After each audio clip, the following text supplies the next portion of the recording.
Si vous ne pouvez pas faire de grandes choses, faites de petites choses de façon grandiose. L'argent seul n'amène pas le succès. Le succès, dans sa forme la plus élevée et le plus noble, demande la paix de l'esprit, la joie et le bonheur qui viennent seulement à l'homme qui a trouvé le travail qu'il préfère. Tout ce que l'esprit conçoit et croit, il peut l'obtenir. Brûlez les ponts derrière vous et voyez comme vous travaillez bien quand vous savez que vous ne pouvez reculer.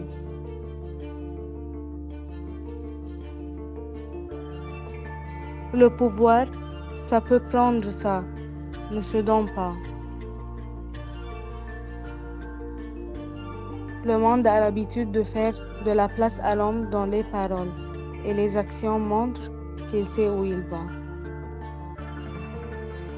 Si un homme s'est formé un caractère bien trempé, ce que les gens disent de lui l'indiffère parce qu'à la fin, c'est lui qui gagnera.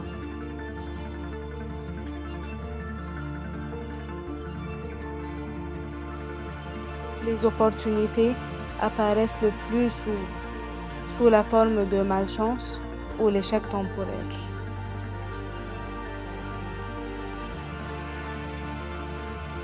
Lorsque vient la défaite, acceptez-la comme un signe que vos plans ne fonctionnent pas. Refaites ces plans et reprenez la route vers votre but.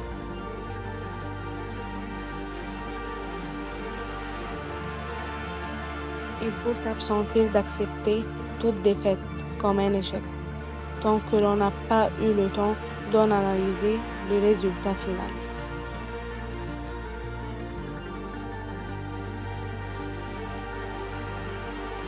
Il faut s'absenter d'accepter toute défaite comme un échec, tant que l'on n'a pas eu le temps d'en analyser le résultat final.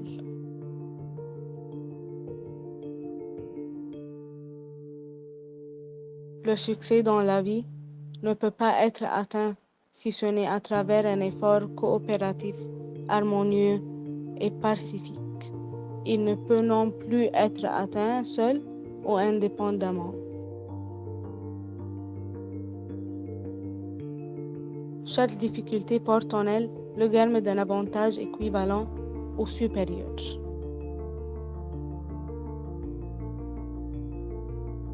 Le pouvoir ne se donne pas, il se prend.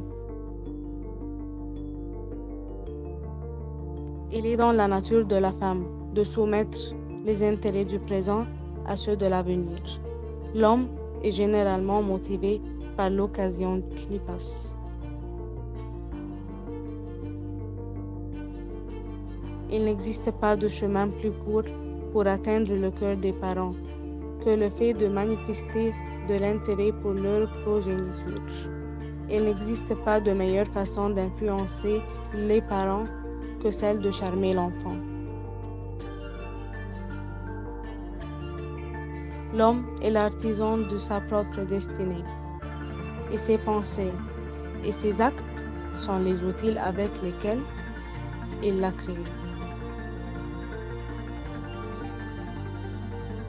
Le point de départ de toute réalisation est le désir. Gardez cela toujours à l'esprit. Un désir faible donne un maigre résultat. Tout comme un feu, chancelant, réchauffe peu.